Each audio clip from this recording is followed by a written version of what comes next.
মাহেশ বাবু কি তাহলে সালমানকেও হারিয়ে দিল দানের ক্ষেত্রে?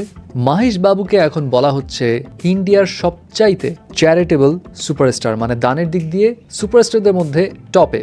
এখন কিভাবে? মিডিয়া রিপোর্টস থেকে জানা যায় মাহেশ বাবু প্রতি বছর তার ইনকামের একটা বড় অংশ চ্যারিটিতে দান করে দেয় এবং সেই অ্যামাউন্টটা হচ্ছে 30 কোটি রুপি, যেটা অবভিয়াসলি বিশাল একটা অ্যামাউন্ট। সেই সব রিপোর্টসে বলা হয় মাহেশ বাবুর ফাউন্ডেশন, যেটা নাম মাহেশ বাবু ফাউন্ডেশন, সেই ফাউন্ডেশন প্রতি বছর অনেক সিগনিফিকেন্ট ভালো ভালো কাজ করে আসছে। ফর এক্সাম্পল 2021 সালে তারা প্রায় 30 জনেরও বেশি বাচ্চার হার্ট সার্জারির ট্রিটমেন্টের খরচ জুগিয়েছে। শুধু তাই নয়, তার ফাউন্ডেশনের একটা মেইন উদ্দেশ্য হচ্ছে যে সমস্ত বাচ্চারা সুবিধা বঞ্চিত এবং যে সমস্ত কমিউনিটি সুবিধা বঞ্চিত তাদেরকে সাপোর্ট করা। Not only that, Mahesh Babu foundation দুটো গ্রামও অ্যাডপ্ট করেছে, যে গ্রামগুলোর স্কুল, রাস্তা, লাইব্রেরি আরো নানা রকমের ফ্যাসিলিটিস মাহেশ বাবুর এই ফাউন্ডেশন থেকে তৈরি করা হয়েছে এবং সেগুলো রেগুলার মেনটেনও করা হয়। এছাড়া তার এই অর্গানাইজেশন রুটিনলি মেডিকেল ক্যাম্পেইন চালু করে, মেডিকেল এক্সামিনেশন করে যাচ্ছে এবং যে সমস্ত সুবিধাবঞ্চিত শিশুরা স্কলারশিপ ডিজার্ভ করে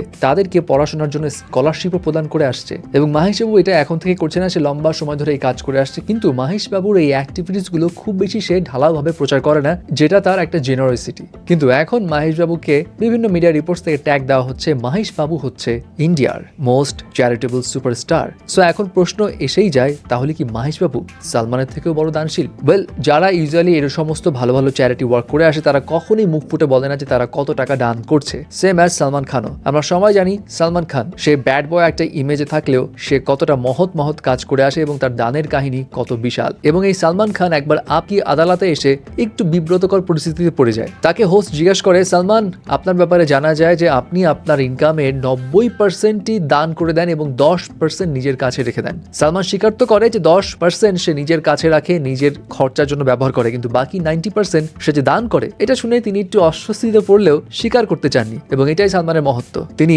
ভালো ভালো কাজ করলেও সেগুলোর ঢালাওভাবে করেন না, সেগুলোর ক্রেডিটও সহজে নিতে চান না।